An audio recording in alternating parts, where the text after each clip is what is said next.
Et du coup, comment est-ce que tu franchis ce pas parce que tu me disais, je suis pas médecin, je suis pas du tout du domaine médical. Pourtant, je connais plein de choses.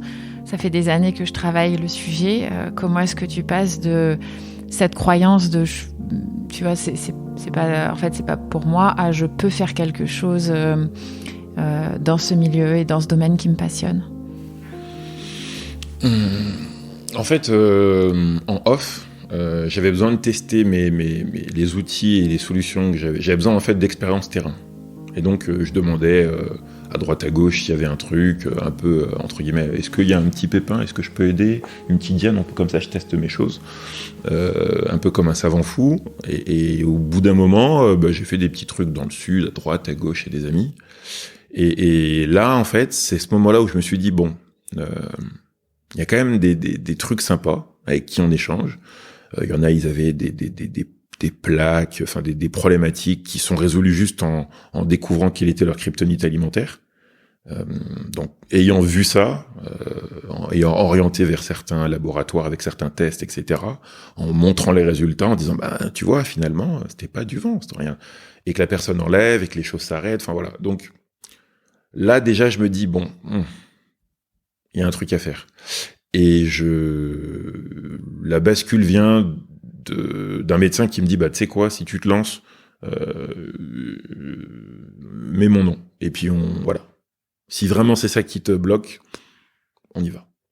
Et d'autres personnes ont dit, non, mais on met notre nom aussi, comme ça, c'est un consortium de personnes, et puis voilà. Puis avance, puis on verra ce qui se passe. Et puis si jamais tu es trop près d'une ligne, et ben on te le dit, et puis voilà. Et te bride pas. Donc là, c'est de la bienveillance, parce que les gens sont professionnels, ils ont rien à y gagner, ils te disent, non mais, avance. Et puis, voilà, on met 2-3 noms, on discute avec toi, et puis on y va.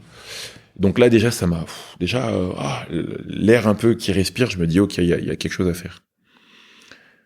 Derrière, je commence à bosser sur mon IA. Donc en fait, mon but, c'est de modéliser ça, en fait, de créer un calculateur, en fait, qui va prendre les routines de chacun, et les transformer en risque de santé.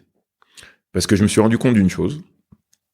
Bon, j'ai par exemple un ami médecin qui n'est plus, paix à son âme, qui me disait à quel point c'était facile de tricher sur un test sanguin. Il était pilote, et en fait, il devait passer son examen une fois par an. Et en fait, avant, il faisait 2 semaines très très clean, et tout le reste, c'était... n'importe quoi. Et il te le dit, hein. Ah non, mais je fais n'importe quoi. Il mange mal, tout. Par contre, 2 semaines avant son examen pour valider qu'il puisse avoir le truc de... Bah là, il faisait tout bien clean, donc ça passait sous les radars, et après, il repartait sur c'est la fête. Ça, là aussi, ça m'a bien donné une intuition, et de me dire, ok, en fait, une valeur sanguine, enfin, un examen à l'instant T, ça donne une valeur à l'instant T. Alors qu'une routine, c'est quelque chose d'ancré, acté, ça fait des années que tu l'as fait. Donc finalement, c'est comme si tu t'exposais de manière chronique à quelque chose.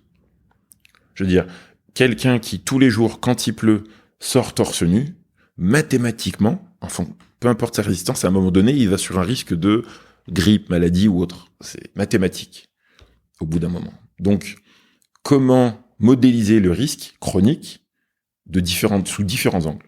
Et donc, j'ai commencé à bosser là-dessus, à bosser sur des documents scientifiques, à parler avec des professionnels de santé, un peu partout dans le monde, comme je discutais. Je prenais toujours les coordonnées. En Italie, comme j'avais mes entrées, j'ai gardé les contacts de certains, j'ai posé des questions qui se souvenaient encore de moi. En Espagne aussi, il y avait un gars costaud. En Iran aussi, il y avait un truc très costaud. Enfin bref, partout où je suis allé, j'ai chopé de l'information. Tout le temps. Dès qu'on fait un examen, je pose la question, je vais poser des choses, les gens ils te regardent, tu sens qu'ils se disent ouais, lui il cherche quelque chose. Oui, c'est un jeu, il y a une caméra, il me pose des questions pièges, enfin voilà. J'ai vu que les gens ils comprenaient pas toujours mes démarches. Et à un moment donné, je me suis dit ça y est, je commence à avoir quelque chose de stable, donc il m'a fallu du temps, hein, parce que j'ai commencé réellement à travailler à la modélisation, 2010, 2011. Et la boîte, je l'ai créée en 2015. En me disant, bon, là, au bout d'un moment, il faut que je commence à tester sur le terrain. Et donc, parce que bon, au début, j'ai mis de l'argent comme ça pour tester, puis au bout d'un moment, je me suis dit, bon, quand même, autant je mette une boîte, parce que déjà, je récupérais la TVA, enfin, des choses bêtes, mais j'ai mis quand même beaucoup d'argent, donc au bout d'un moment, sachant pas si ça va réussir, je me dis bon bah au moins je mets une boîte et puis quand tu parles à certains, même pour acheter certains documents, certaines thèses, certains trucs un peu précis, bah tu le vends à une boîte, tu le vends pas à un particulier qui dit ben tiens je t'achète tes documents, enfin donc c'est plus simple. Et là là il y a quand même puis je confronte, je discute, j'échange et là je commence en fait à identifier 5 grandes thématiques.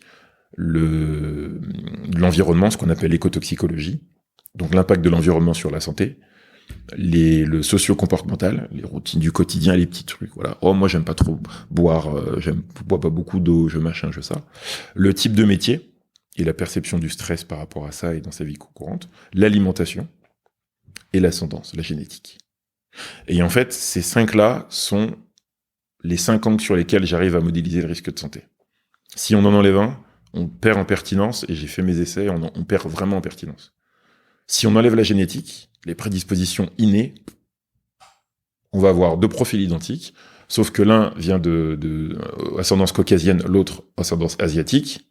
Donc asiatique, par exemple, il y a la thalassémie, enfin bref, il y a différents gènes, etc., qui induisent des risques.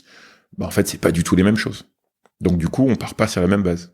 Pourtant, ils ont le même profil de fonctionnement, tout pareil, mais 2 ascendances différentes. Donc, c'est important de le prendre en compte. Et donc, au fur et à mesure de ce truc-là, j'ai testé sur le terrain et j'ai commencé à avoir l'intuition dans les gens que j'ai accompagnés en préventif, parce que j'ai accompagné beaucoup de personnes en préventif, qu'il y avait un truc à faire. C'est qui les gens que tu accompagnes à cette époque-là? Ce sont d'autres sportifs ou pas du tout? Ça peut être des gens comme Romain et moi? Non, là, au début, j'accompagnais des gens lambda. Les sportifs, ils les accompagnaient beaucoup plus tard.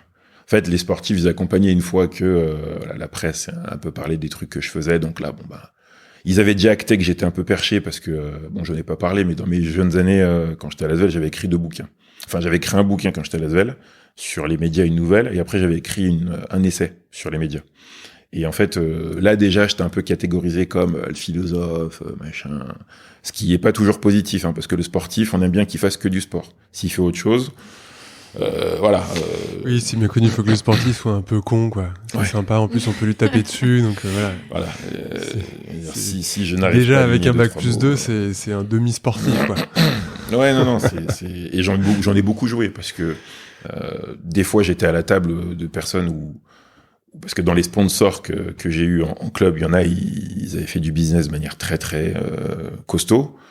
Et quand ils te parlent de business, moi c'était du velours, quoi. Je m'asseyais, j'écoutais, je posais 2-3 questions, je fais ah ouais, ok, ouais, comme ça et tout.